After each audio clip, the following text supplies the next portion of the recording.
Anche per le premiazioni 50 rana maschili, Marco Menta, Francesco Visentini,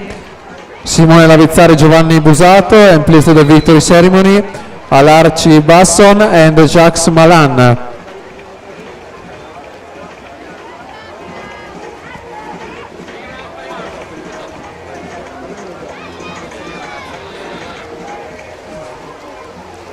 D'orso femminili in acqua, la terza serie ai blocchi di partenza, la seconda serie che andiamo a presentare alla 1 Alessia Bortolino, alla 2 Gemma Bianchino, alla 3 Veronica Rosso, alla 4 Martina Zanette, alla 5 Maddalena Luisa Secco, alla 6 Irene Burato, alla 7 Serena Bratti, alla 8 Maddalena Talon.